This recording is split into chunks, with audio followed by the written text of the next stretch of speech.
हर माँ बाप के दिल में एक सपना पलता है, अपनी बेटी को हंसते खेलते देखना और एक दिन उसे अपने आंगन से विदा करना।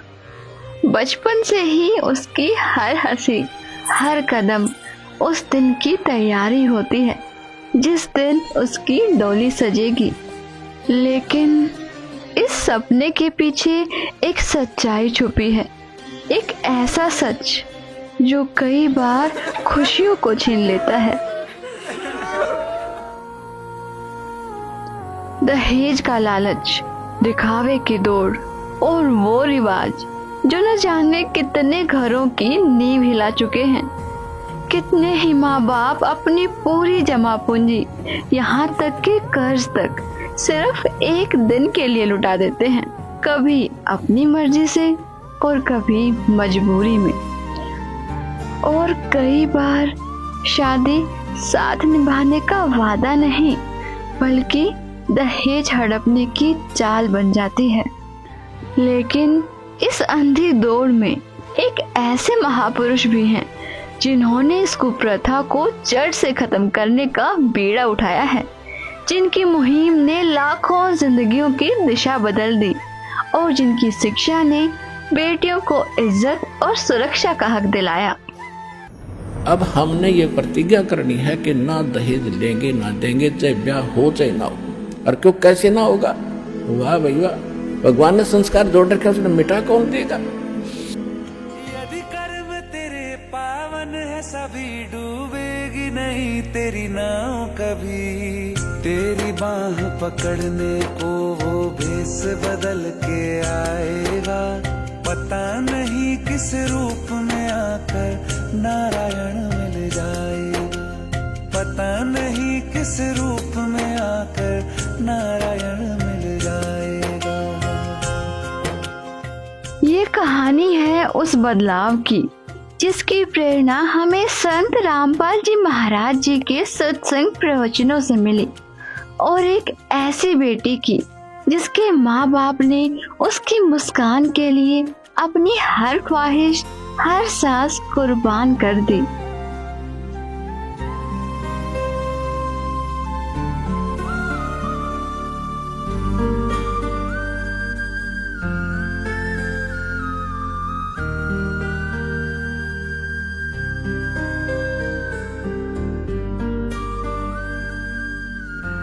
मेरी माँ अक्सर बताती थी, उस रात सब इंतजार कर रहे थे।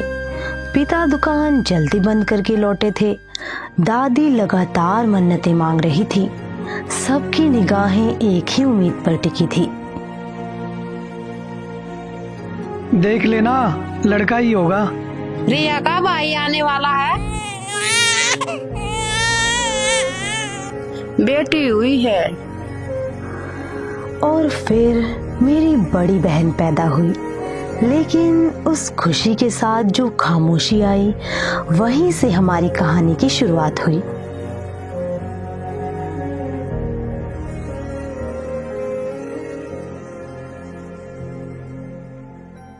देख भगवान, आपकी बार तो पोता ही देना।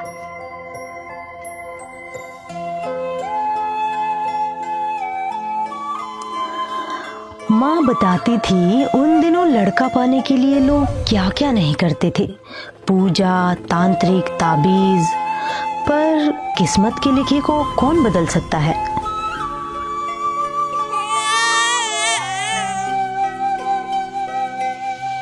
लड़की हुई है।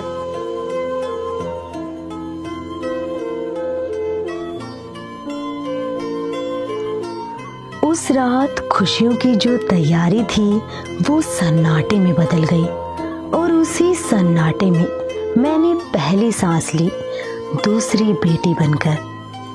अब बेटी ने तो हम संतान भी नहीं मानते थे, ऐसी ऐसी अनजान सोच बना दी हमारी। पुण्यात्मा, बेटा और बेटी में कोई अंतर नहीं, संस्कार आपको मिलेंगे चाहे कितने पैर पीट लो। देखना भाई साहब, मेरा तो लड़का ही होगा।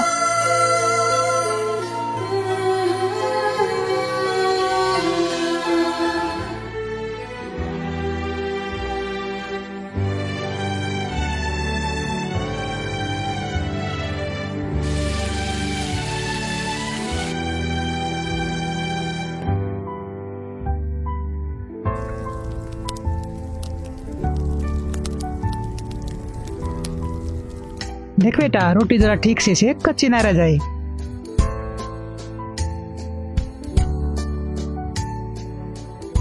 अपेक्षा, जा बेटा अपने पापा को पानी दे के आ।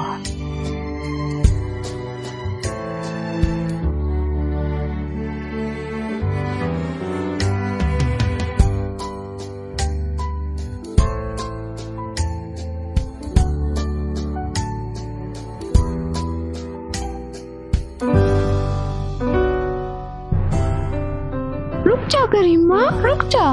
पकड़ के दिखाओ दीदी।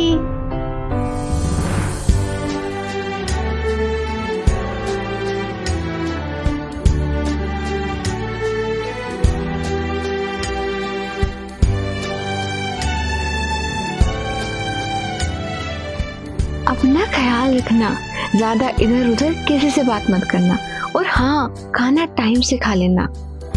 हाँ हाँ दीदी, पता है मुझे।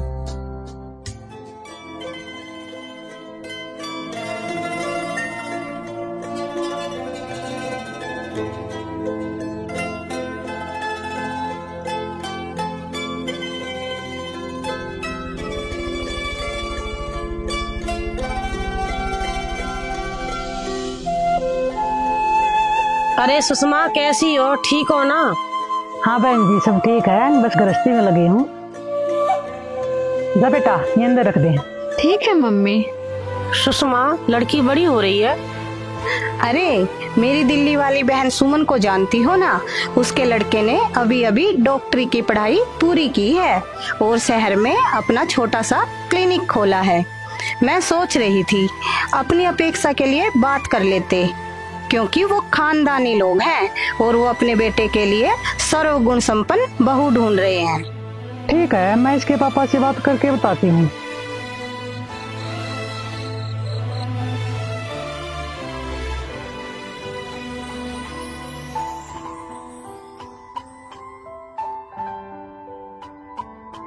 आज आने में बड़ी देरी कर दी आपने। वो शादी का सीजन चल रहा है ना, दुकान पे काम बहुत था। गरिमा और अपेक्षा कहाँ हैं? सो गई हैं दोनों। अपेक्षा की तबीयत ठीक नहीं थी और गरिमा के ऑफिस में ज्यादा काम था, थक कर सो गई।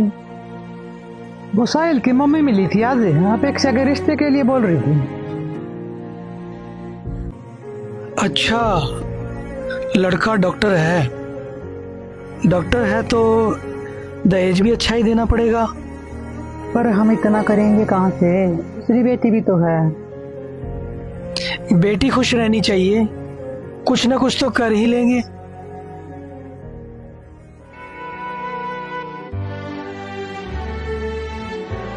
मम्मी, जा रही हूँ मैं।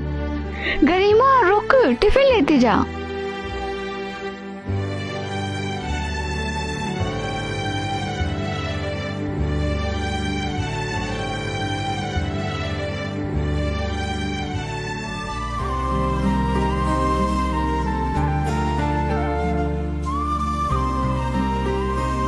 हे पलक, कैसी है तू? अच्छा, तू ठीक है? पलक, एक बात पूछूं तुझसे? हाँ बोल। घर पे सब ठीक है ना? शादी के बाद तू बड़ी परेशान सी रहने लगी है। अरे नहीं यार, सब ठीक है। बता ना पलक, तू कुछ तो छुपा रही है।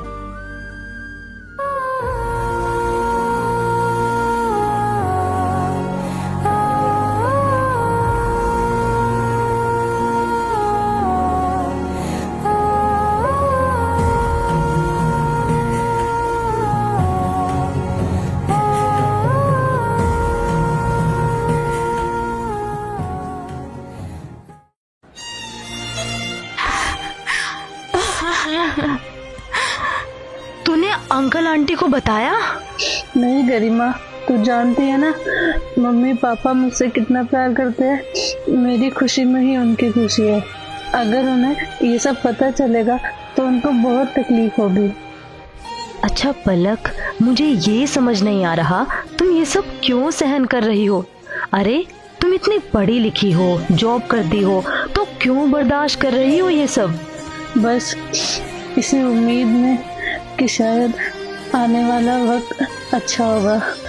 मैं आशा करती हूँ कि ऐसा ही हो।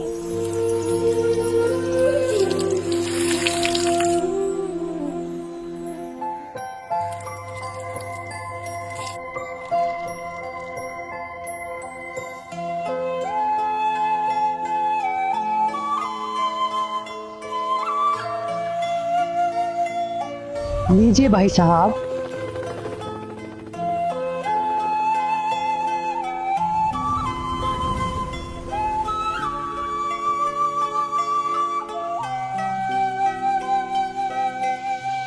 नहीं नहीं बहन जी, बस।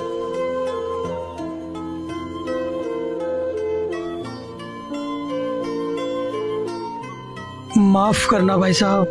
ये क्या बात हुई भाई साहब? आप तो अभी से इंतजार करवाने लग गए लड़के वालों को। गलती हो गई जी। राम जी की कृपा से दुकान पर सुबह सुबह ही ग्राहकों की भीड़ लग जाती है। अपेक्षा चाय ले आ बेटा।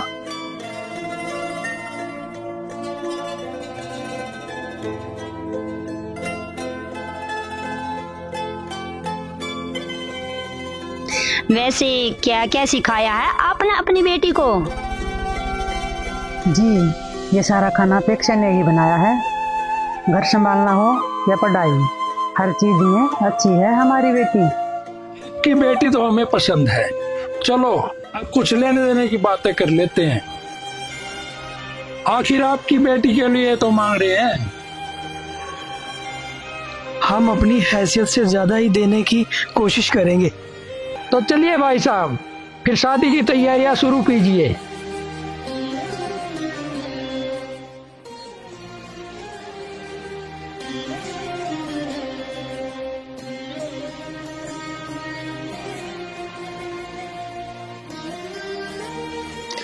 राम राम भाई साहब।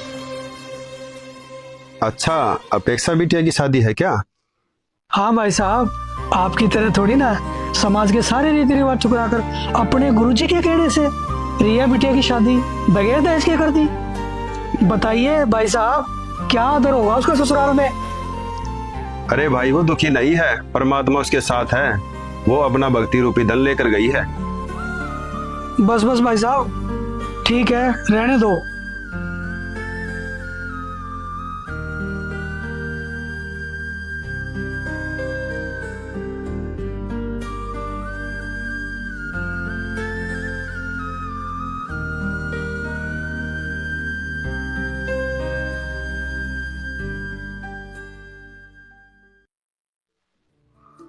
विवाह की तैयारियां आज से ही शुरू कर दो और वर्मा जी के यहाँ चले जाओ।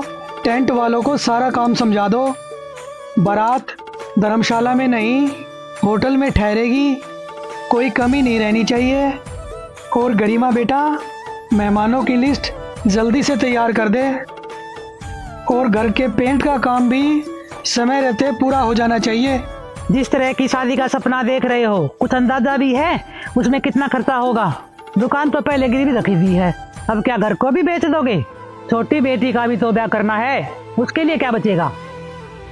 हाँ, अंदाजा है, पर बेटी खुश रहनी चाहिए।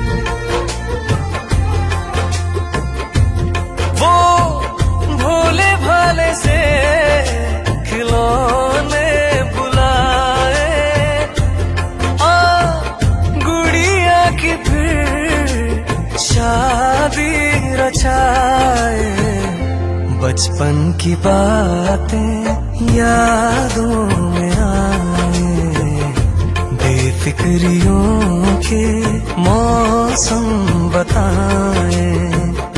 मेहंदी लगी थी, दुल्हन सजी थी, मेहंदी लगेगी, दुल्हन सजेगी।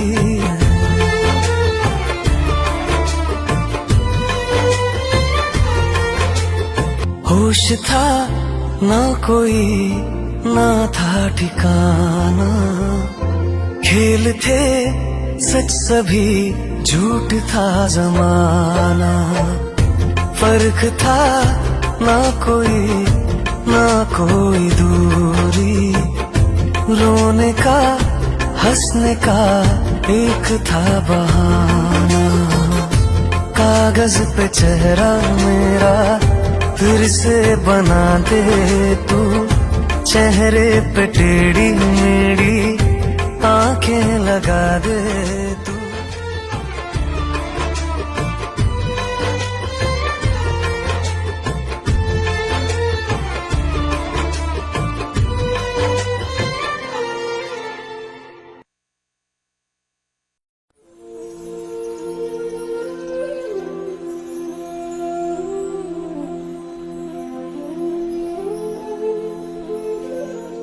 ये साड़ी दी है तेरी माँ ने, ये साड़ी, इतना हल्का हार, ये तो फूंक मारते ही उड़ जाएगा।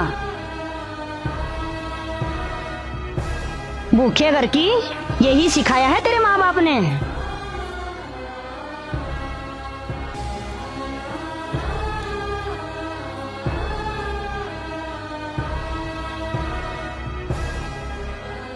अब तेरी जरूरत नहीं, बहू आ गई है।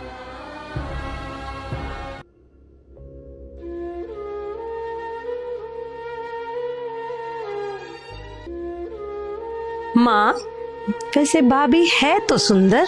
शक्ल को डाल चूल्हे में, तू ये देख असली है या नकली। माँ जी, ये मेरी माँ के गहने हैं। बस यही गहने दिए तेरी माँ ने? नहीं माँ जी, और भी गहने लिए हैं।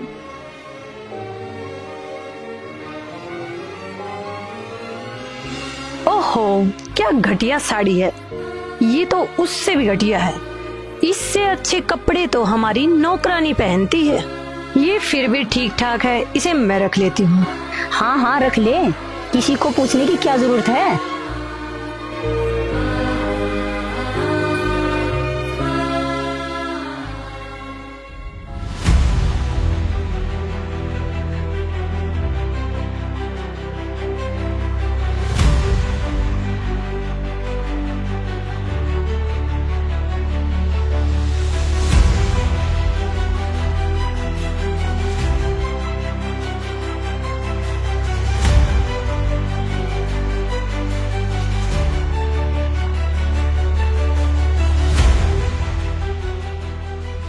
मैं तुझ पर कितनी आस लगाकर बैठी थी।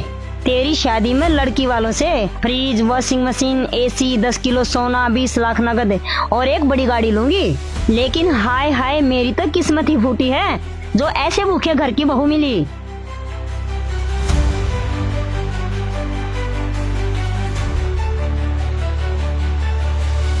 चाय भी अब मांगनी पड़ेगी क्या तुमसे? बैठा हूं ना, चाय दो।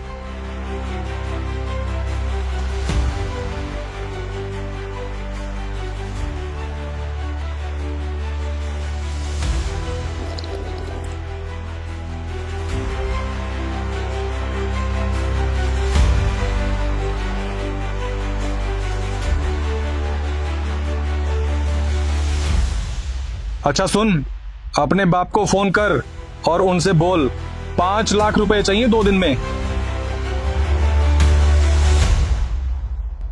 5 लाख, सुना तुमने?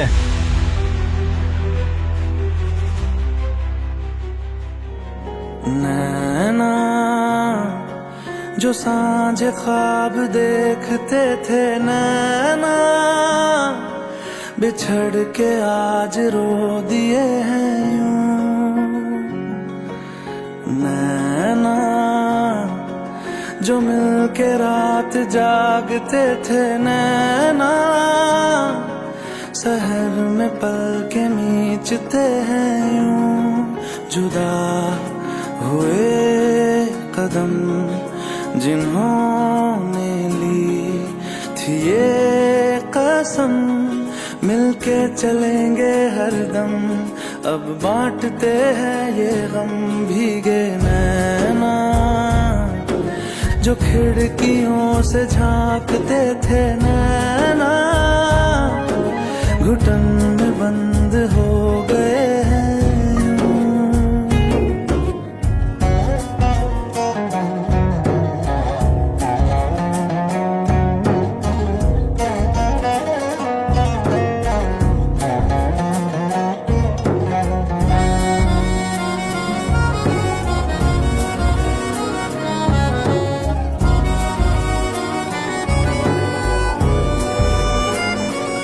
सांस हैरान है, मन परेशान है, हो रही सी क्यों रुआसा ये मेरी जान है। क्यों निराशा से है आस हारी हुई, क्यों सवालों का उठा सा दिल में तूफान है। नैना थे आसमान के सितारे, नैना ग्रहण में आज टूटते हैं यूं। नैना कभी जो धूप सेकते थे, नैना ठहर के छाँव ढूंढते हैं यूं। आप सब ऐसा क्यों कर रहे हो मेरे साथ? मेरे पापा कहाँ से लाएंगे इतना सब? तेरी इतनी हिम्मत कि तू पैसे नहीं लाएगी अपने बाप के यहाँ से? चलेंगे हरदम, अब बांटते हैं ये गम। भीगे नैना जो सांझ ख्वाब देखते थे, नैना बिछड़ के आज रो दिए हैं।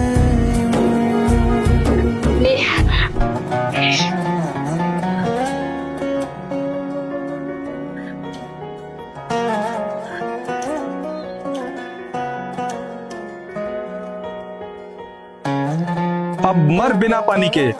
जब तक अपने बाप से पैसे नहीं लेके आएगी हम ऐसे ही करेंगे।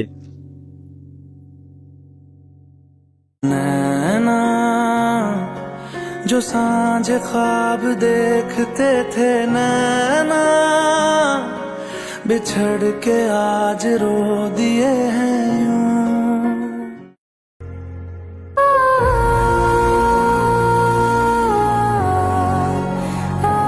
उठ महारानी उठ, काम तेरा बाप करेगा, चल काम कर। अरे आफत बन गई है ये लड़की। सोचा था दहेज लेके आएगी तो ऐश करेंगे, अब क्या करें माँ, ये तो मुसीबत बन गई है। हो गई गलती, अब तो क्या करूं, उल्टे फेरे ले लूं क्या इसके साथ? उल्टे फेरे लेने से नहीं, लेकिन सीधे फेरे लेने से तो सब ठीक हो जाएगा ना। मैं समझा नहीं माँ। मतलब ये कि मैं तेरी दूसरी शादी करवाऊंगी और ढेर सारा दहेज लूंगी। लेकिन माँ अपेक्षा के रहते हुए कैसे? जब वो शादी में रहेगी तब ना।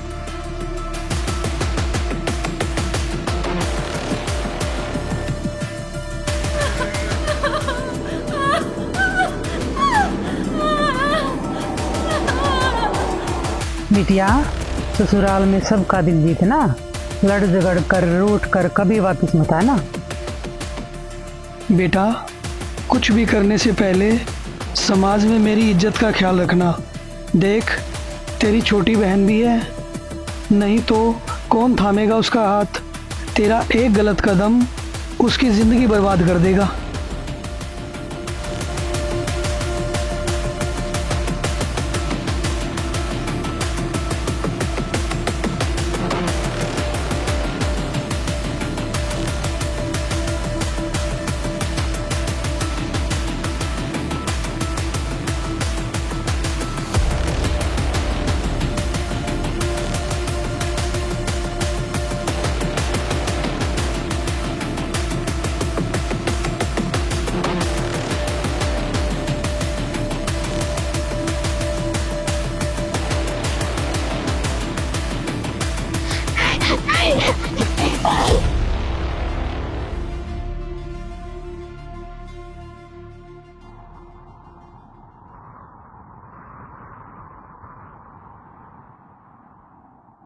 पापा चाय।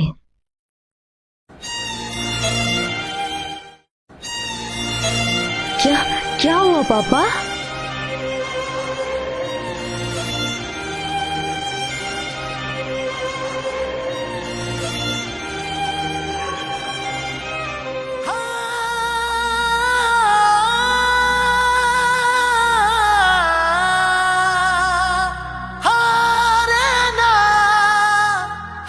अपेक्षा, अपेक्षा बेटा,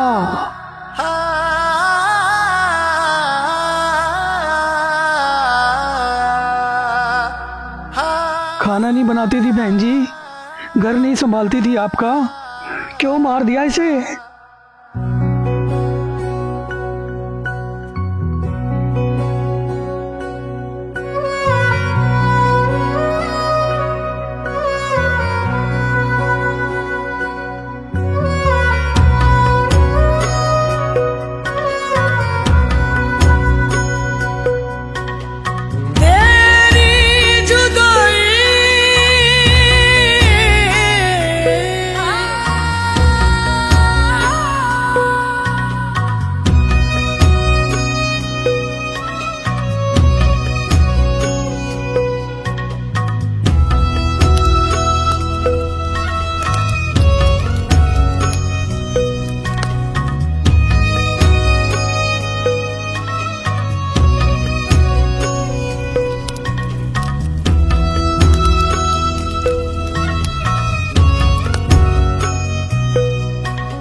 झांझर डाले मेहंदी लगाई, फूलों वाली झालर से डोली सजाई, लाडो तुझको होना तो था पराई, जाते जाते आंखों में आंसू ले आई,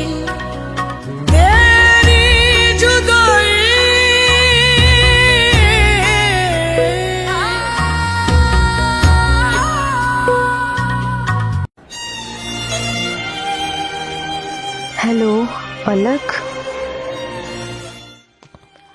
पर आंटी कैसे?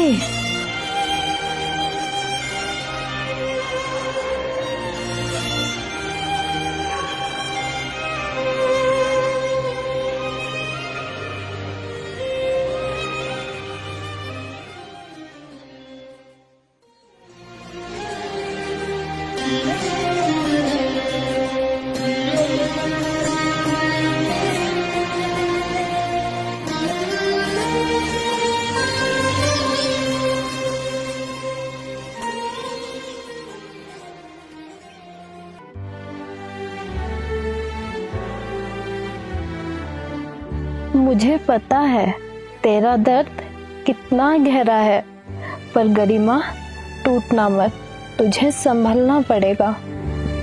दीदी, हमें लगता था दहेज तो दे ही दिया है, अब उन्हें खुश रखेंगे, पर देखो उन्होंने अपेक्षा दीदी के साथ क्या किया।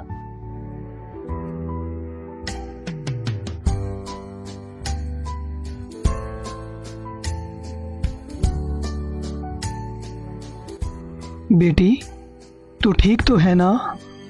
कहीं तेरे साथ भी तेरे ससुराल वाले तुझे ताने माने तो नहीं देते? क्योंकि तेरे पापा ने तो दहेज ही नहीं दिया था। नहीं चाचा जी, वहाँ कोई ताने नहीं मारता, वो मुझे बहू नहीं बेटी बनाकर रखते हैं। वो रिश्ता सौदे का नहीं भरोसे का है। वहाँ किसी ने मुझसे कुछ नहीं मांगा, उल्टा मेरी खुशी को अपनी जिम्मेदारी माना।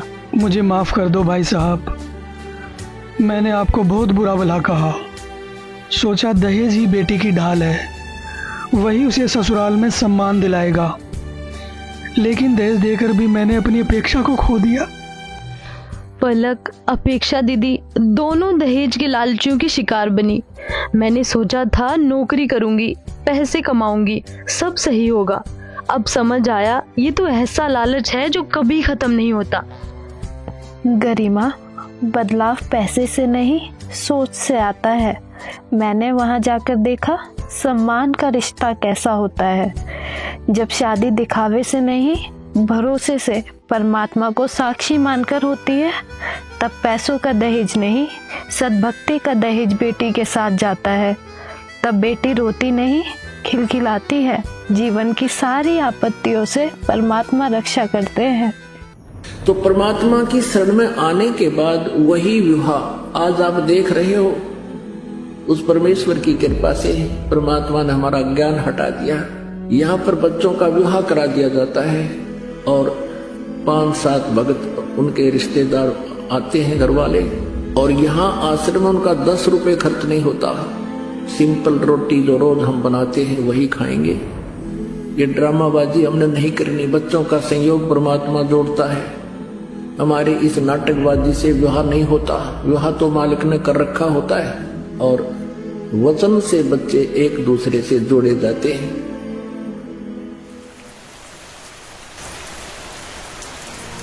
दीदी के जाने के बाद जैसे मेरी जिंदगी का रंग ही उतर गया था। हर दिन सवाल पूछता था, क्यों, आखिर क्यों हमारे साथ ही ये सब हुआ।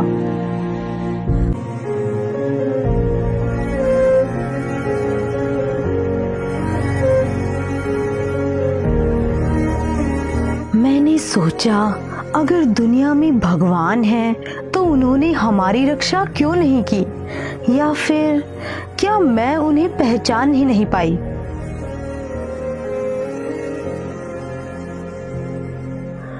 उनकी बातों में कुछ तो था जो सीधे दिल को छू गया। ऐसा लगा जैसे कोई मेरे सवालों के जवाब जानता हो। पन्ना दर पन्ना मुझे लगा जैसे मेरे मन के ताले खुल रहे हैं और मुझे यकीन होने लगा कि संसार में अगर कोई पूर्ण संत है तो वो सिर्फ संत रामपाल जी महाराज हैं। पुण्यात्माओं, एक विशेष बात ध्यान रखा करो, क्योंकि हम सत्संग में आते हैं जिसका असर भी होना चाहिए। ये बातें कहन सुन की नहीं है, ये कर पाड़न की है। बेटी का ब्याह लाख रुपया लाजे तो भी ब्याह होना है, और भाई 10-20 हजार में काम चला दे वो भी ब्याह ही होना है। विवाह ही करना है हमने। इन बकवादों को छोड़ के सिंपल से ढंग से अपना बच्चों को की शादी कर देनी चाहिए। हेलो रिया दीदी।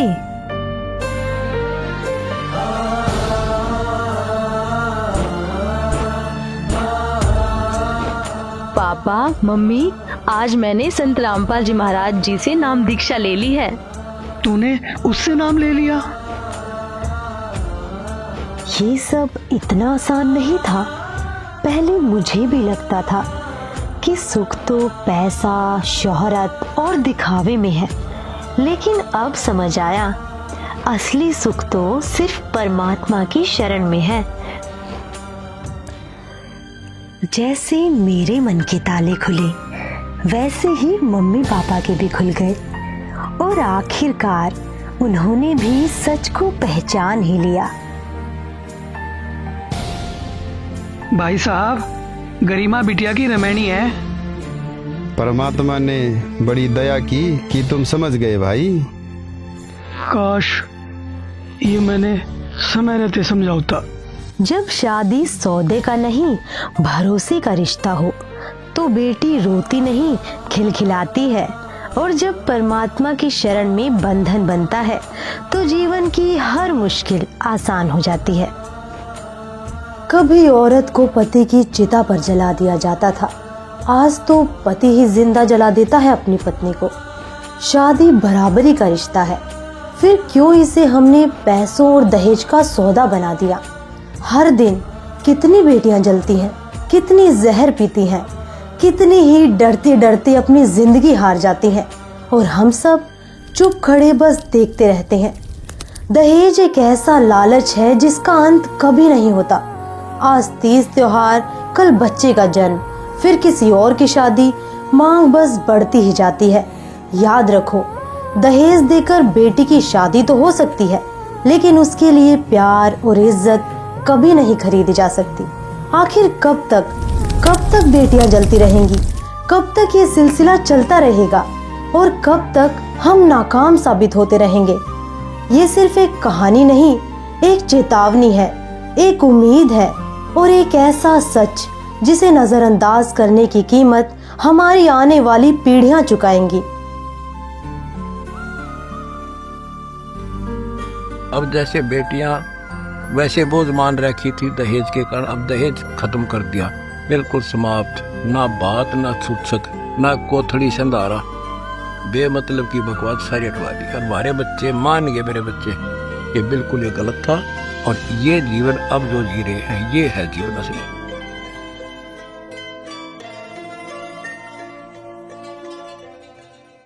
ओ पालनहारे निर्गुण नारे, निर्गुण नारे,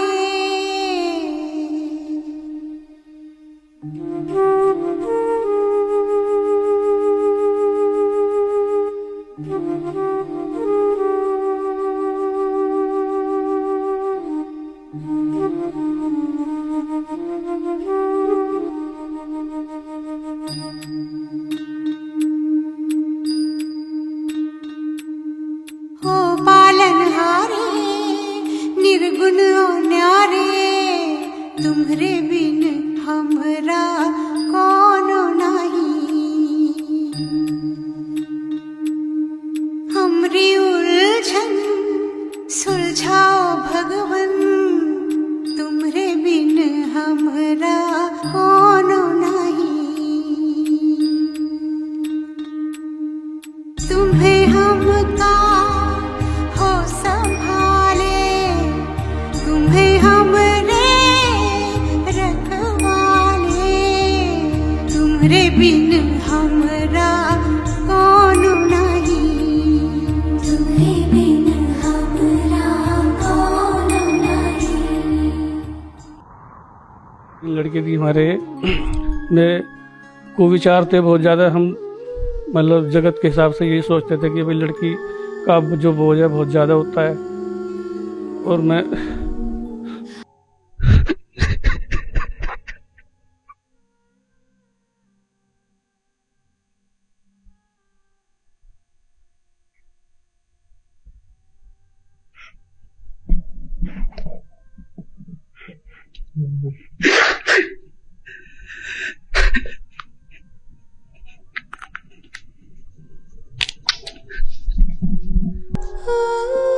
सर्दी में गरीब आदमी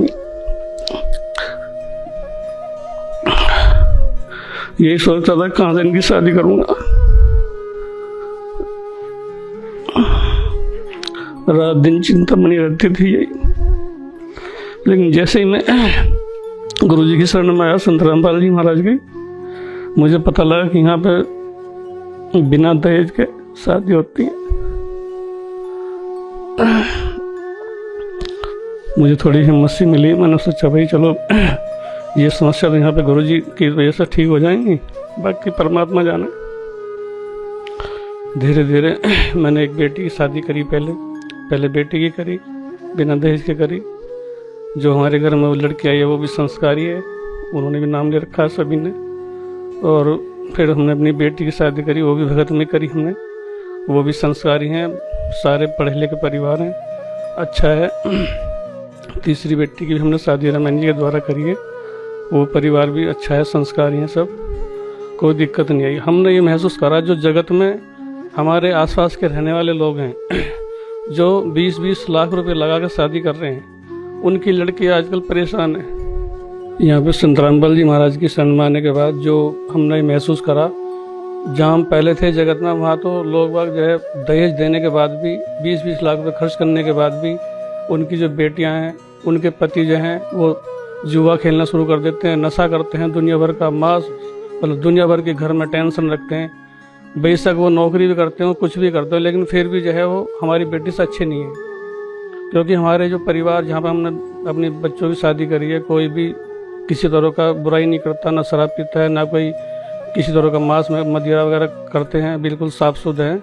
यहाँ पे किसी तरह का आडंबर नहीं है बिल्कुल भी। वेल हाँ, वे लोग जो हैं दिखावा ज़्यादा करते हैं कि हमने 20 लाख की शादी कर दी, हमारे बच्चे ज़्यादा सुखी रहेंगे।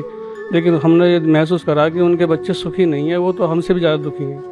गुरुजी ने बताया कि जो दहेज ले रहे हैं या दे रहे हैं वो तो उनके संस्कार बढ़ रहे हैं एक दूसरे के जय, वो हमारे यहाँ ख़त्म हो रहे हैं। परमात्मा की भक्ति से हमें पता लगा कि ये जो संस्कार हैं ये हमें यहीं ख़त्म करने हैं, हमें जोड़ने नहीं है। संत रामपाल जी महाराज की शरण में आने के बाद मैं मतलब इतना एहसान मानूंगा गुरुजी का मरते दम तक, क्योंकि जो पहले परेशानी थी उनको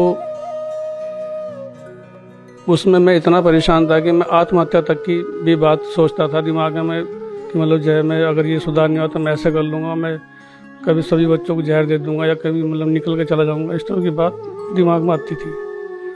आज मैं सुखी हूँ। मैं ये कहना चाहूँगा जगत के लोगों को कि आप लोग भी जय संत रामपाल जी महाराज जी की शरण में आके उनके सत्संग को सुने और उनके जो है विचार को सुनकर आप भी नाम दीक्षा लेवें।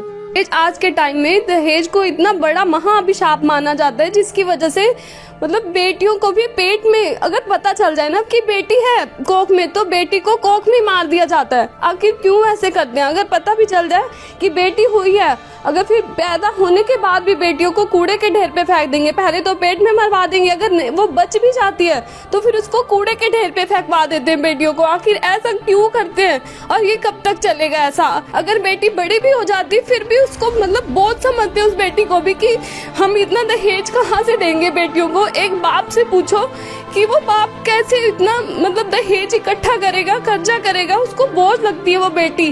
और हमारे पड़ोस में एक व्यक्ति है, उस व्यक्ति मतलब आप बीता उसका, हमने अपनी आंखों से प्रूफ देखा है उसका व्यक्ति का, मतलब उसको टीबी हो गई उस इंसान को। और टीबी होने के बाद वो इंसान मतलब उसके छोटे बच्चे थे, मतलब इतने भी छोटे नहीं थे, मतलब उसकी 2 बेटियां थी और बेटियों को लेकर वो इंसान मतलब एक बाइक पे रख के मतलब बाइक पे बैठा के लेके गया बेटियों को। और वो उस इंसान ने नहर में उन बेटियों के साथ वो बेटियों को पहले गिराया उसने, फिर वो उस मतलब वो खुद भी नदी में गिर गया, मतलब बेटियां भी मर गई और वो खुद भी मर गया।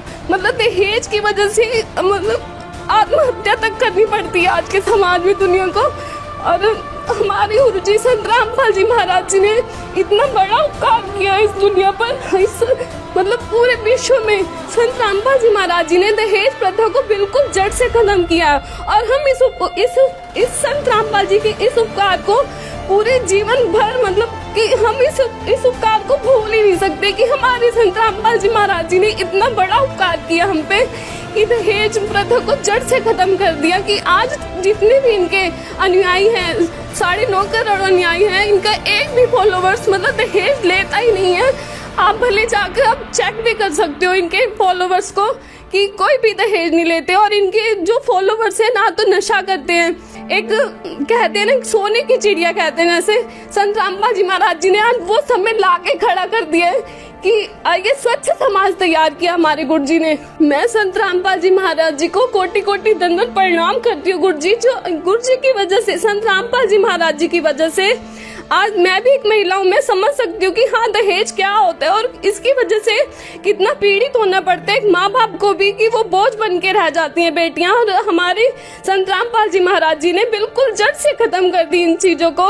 हमारे घर में भी बेटियां हैं मतलब हम मतलब इतना टेंशन फ्री हो गए कि अब हमें बिल्कुल दहेज नहीं देना और अच्छे घर में जाएंगी, संस्कारी घरों में जाएंगी हमारी बेटियां। हमें ये भी टेंशन नहीं कि हाँ लड़का कैसा मिलेगा, क्योंकि इनके जो फॉलोवर्स हैं वो किसी भी नशा या किसी चीज को मतलब गलत चीज को हाथ नहीं लगाते, ना नशाखोरी करते हैं, ना दहेज लेते हैं और ना ही ये रिश्वतखोरी करते हैं। इनके शिष्य जितने भी हैं, संत रामपाल जी महाराज जी मतलब ऐसा समाज तैयार कर रहे हैं ना जो कि विश्व में कोई कर ही नहीं सकता।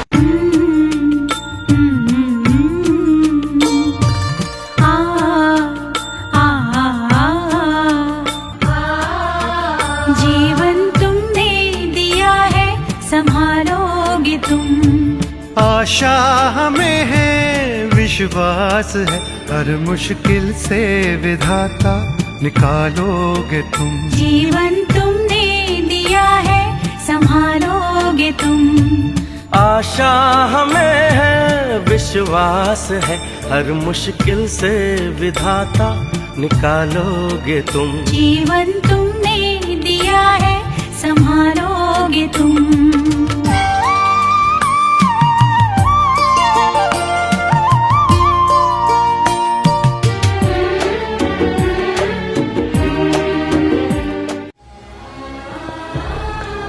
मेरी बहन अपेक्षा तो चली गई।